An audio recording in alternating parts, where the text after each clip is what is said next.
नहीं, जो घायल हैं उन लोगों को भी जो भी सहायता होगी, कोई भी घायल का समुचित इलाज करने का पूरा दायित्व हमारी सरकार का है। और माननीय मुख्यमंत्री जी ने हमको निर्देश दिया है कि किसी भी घायल को यदि हमको उनको एयरलिफ्ट भी करना पड़ेगा तो इसलिए कार्रवाई होगी सर। थोड़ी देर पहले घटनास्थल का जायजा लेने के लिए जिले के प्रभारी मंत्री एवं सूबे के स्वास्थ्य मंत्री बन्ना गुप्ता यहां पहुंचे। बन्ना गुप्ता के साथ पूरा स्वास्थ्य विभाग और जो जिला प्रशासन का अमला है, जिला पुलिस का जो अमला है वो यहां पर पहुंचा है। सबसे पहले मुख्य जो स्वास्थ्य मंत्री हैं वो सर्किट हाउस पहुंचे थे। सर्किट हाउस पहुंचकर उन्होंने पहले अधिकारियों के साथ मीटिंग की। उसके बाद वो यहाँ पर अगलगी से प्रभावित आशीर्वाद अपार्टमेंट है, यहाँ पर उन्होंने आकर के घटनास्थल का जायजा लिया और घटनास्थल का जायजा लेने के बाद वो अभी घायलों से मिलने के लिए जा रहे हैं। देखिए, ये घटना काफ़ी दुखद घटना है और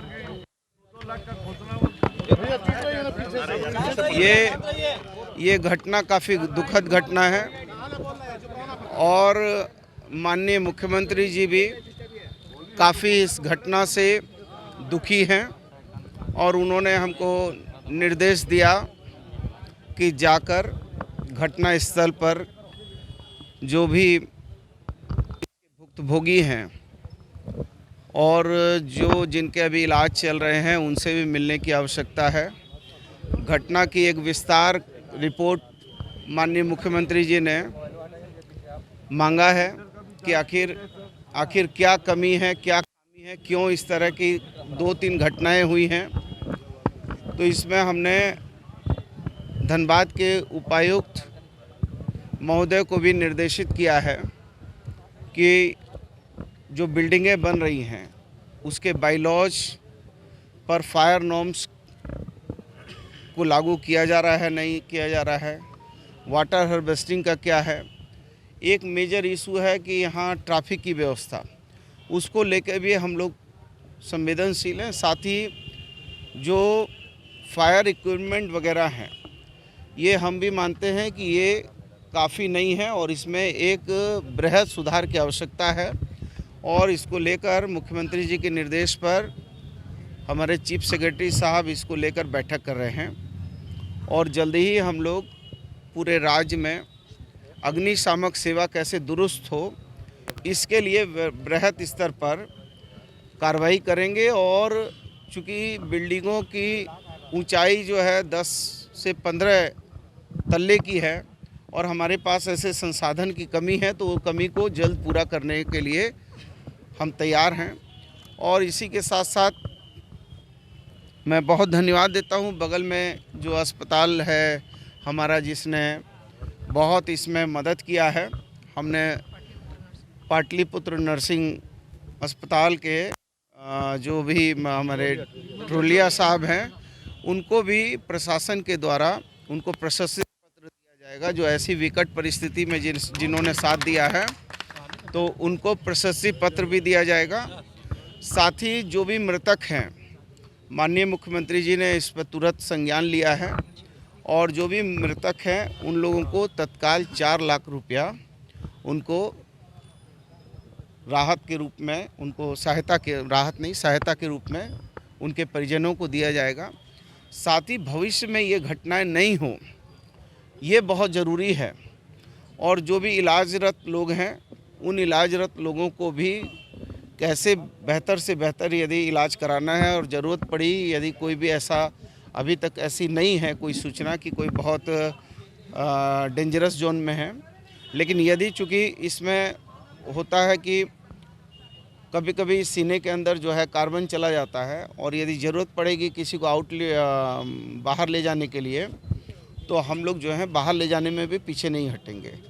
तो माननीय मुख्यमंत्री भी काफ़ी दुखी हैं, मैं भी काफ़ी दुखी हूँ, चूँकि मैं प्रभारी मंत्री हूँ, मैं भी दुखी हूँ। परमपिता परमेश्वर से प्रार्थना करता हूँ कि जो भी मृतक हैं उनकी आत्मा को शांति हो और उनके परिवार के लोगों को इस विपरीत परिस्थिति में धैर्य दे और भविष्य में ये घटनाएं नहीं हो, इसके लिए हमने जो है उपायुक्त और संबंधित पदाधिकारियों को कड़ा निर्देश किया है कि सारी चीज़ों का बहुत सा अभी पार्किंग का समस्या है, जो पार्किंग है, जितने लोगों ने बिल्डिंगें बना ली हैं लेकिन उसको कॉमर्शियल एक्टिविटी कर रहा है पार्किंग का, तो उसके लिए भी हमने कहा है कि जिन लोगों ने बिल्डिंग बायलॉज का उल्लंघन किया है आप त्वरित उस पर कार्रवाई करें। और कार्रवाई छोटे लोगों से कार्रवाई चालू नहीं हो। कार्रवाई का नतीजा होता है कि छोटे लोग कार्रवाई के शिकार हो जाते हैं, बड़े लोग बच जाते हैं। हमने कहा है बड़े लोगों से कार्रवाई चालू कीजिए ताकि दृष्टांत पेश हो। और जब तक देखिए नीचे बड़ी बिल्डिंगों में पार्किंग की व्यवस्था जो बायलॉज में है जब तक नहीं होगी तब तक जो है ये जो अभी भाई साहब कुछ कह रहे थे कि ट्रैफिक का, तो ट्रैफिक को कई तरीके से हमको लेने की ज़रूरत है। एक तो बिल्डिंग के जो ये है पार्किंग उसका भी इस्तेमाल, दूसरा हम लोगों ने जो कुछ हम लोगों को ट्रैफिक असेसमेंट हुआ है उस हिसाब से जो निर्देश आए हैं उनके अनुरूप भी कुछ काम करेंगे। सर जो घायल है उनके लिए क्या कुछ नहीं, जो घायल हैं उन लोगों को भी जो भी सहायता होगी, कोई भी घायल का समुचित इलाज करने का पूरा दायित्व हमारी सरकार का है। और माननीय मुख्यमंत्री जी ने हमको निर्देश दिया है कि किसी भी घायल को यदि हमको उनको एयरलिफ्ट भी करना पड़ेगा तो इसलिए पे कार्रवाई होगी सर। देखिए मैं एक मिनट, दूसरी बात यह है कि चूंकि आग लगी है और आग लगने के बाद जो कॉलम वगैरह हैं उस कॉलम का जो अभी जो उसका लोड कैपेसिटी है उस पर भी एक जो है कार्यपालक अधिकारी के माध्यम से और जो भवन निर्माण के एग्जीक्यूटिव इंजीनियर वगैरह हैं इन लोगों की एक कमेटी का फॉर्मेशन हो रहा है ताकि जो स्ट्रेंथ है उस बिल्डिंग का, कहीं ऐसा तो नहीं है कि आग लगने के बाद वो स्ट्रेंथ जो है कमज़ोर हो गया, कल को बिल्डिंग धंस जाए, तो इस पर भी हमने जांच का निर्देश दिया है। और जो बिल्डर हैं बिल्डर का भी जांच होगा। देखिए सारी चीज़ों का जब हम लोग आए हैं और ये सरकार संवेदनशील सरकार है, मुख्यमंत्री जी ने तुरंत संज्ञान लिया है और तुरंत जो है रांची से लेके धनबाद तक को निर्देश दिया गया है। और मैं खुद जब यहाँ आया हूँ तो आप समझ सकते हैं कि सरकार पूरी मजबूती के साथ काम करेगी और जो भी दोषी होगा उसको छोड़ा नहीं जाएगा। लेकिन अभी तत्काल दोषी निर्दोषी की बात बाद में करेंगे। अभी तत्काल जो कैजुअलिटी हुई है और जो लोग अभी इलाजरत हैं वो सारी चीज़ों का कैसे करके बढ़िया तरीके से समाधान हो जाए, इस पर हम काम करेंगे। सर आज एक और घटना घटी है। आज एक ये थे रिकवरी एजेंट थे, उनको गोली मारकर हत्या कर दी गई। हाँ, निश्चित तौर पर पता चला है, मैंने उसका भी संज्ञान लिया है और मैंने डीसी साहब को एसएसपी साहब को भी निर्देश दिया है। नहीं, देखिए ऐसा है ना, देखिए ऐसा है कि कार्रवाई हम लोग कर रहे हैं और थोड़ा आप लोग सब्र कीजिए, कड़ी से कड़ी कार्रवाई भी सुनिश्चित होगी और जो भी लोग लॉ एंड ऑर्डर को हाथ में ले रहे हैं या ऑर्गेनाइज क्राइम कर रहे हैं वो कोई भी ऑर्गेनाइज क्राइम करने वाला नहीं बचेगा। कुछ ऑर्गेनाइज क्राइम करने वाले लोगों का पीछे पुलिस लगी है, कुछ के बारे में संवाद मिल रहे हैं कि विदेश में है, कुछ जो है बाहर हैं, तो सब पर कार्रवाई हो रही है। चलिए होगा ऐसा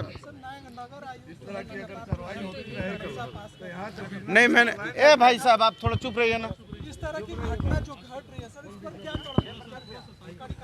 देखिए हमने नगर आयुक्त को भी और उपायुक्त महोदय को भी हमने निर्देशित किया है कि अभी तत्काल सारे नक्शे जितने नक्शे हैं अभी फ़िलहाल जो आज के बाद जितना नक्शा है वो अभी फ़िलहाल नहीं चालू होगा। नक्शा पर रोक रहेगी तब तक जब तक कि हमारे चीफ सेक्रेटरी साहब हमारे मुख्यमंत्री सारी चीज़ों का अवलोकन नहीं कर लें और नया दिशा निर्देश नहीं आ जाए। आज के बाद यदि कोई आपको नया नक्शा मिलेगा और नए नक्शे पर काम होगा तो आप हमको बताइएगा।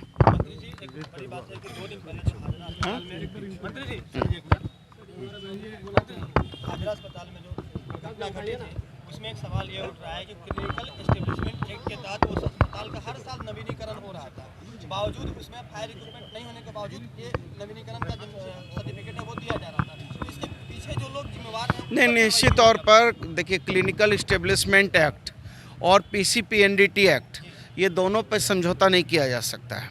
ना तो हम PCPNDT एक्ट पर समझौता करेंगे ना क्लिनिकल एस्टेब्लिशमेंट एक्ट पर, बल्कि क्लिनिकल एस्टेब्लिशमेंट एक्ट जो है वो थोड़ा हम लिबरल करने पर ज़रूर विचार कर रहे हैं। लेकिन फायर और हमने कहा है कि पीएसए प्लांट जितने बने हैं राज्य में, और पीएसए प्लांट के लिए फायर नॉर्म्स तो एकदम अनिवार्य है, इसलिए हम लोग बहुत चीज़ों पर अध्ययन कर रहे हैं। आप थोड़ा सब्र कीजिए।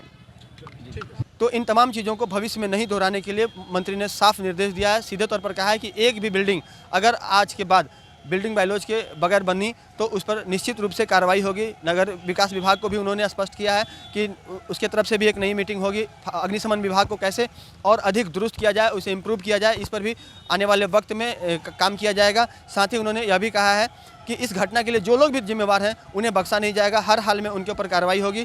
अब देखना यह लाजमी होगा कि मंत्री के दौरे के बाद किस तरह से यहाँ पर जो तमाम जो लोग हैं इस घटना के लिए, खास करके दोनों घटना के लिए जो लोग जिम्मेवार हैं उन पर किस तरह की कार्रवाई होती है। बहरहाल मंत्री ने एक चीज़ और बात कही है जो दिन में आज सीएम हेमंत सोरेन ने ट्वीट के माध्यम से बताया था कि जितने भी घायल हैं उन्हें समुचित इलाज कराई जाएगी और उन्हें अगर एयरलिफ्ट कराने की आवश्यकता हुई तो उसे एयरलिफ्ट भी कराया जाएगा। मृतक के जो परिजन हैं उन्हें 4 लाख रुपया राज्य सरकार की तरफ से और केंद्र सरकार की तरफ से 2 लाख रुपए की सहायता राशि दी जाएगी। सहयोगी मुन्ना के साथ राजकुमार जायसवाल, न्यूज़ 22 स्कोप, धनबाद।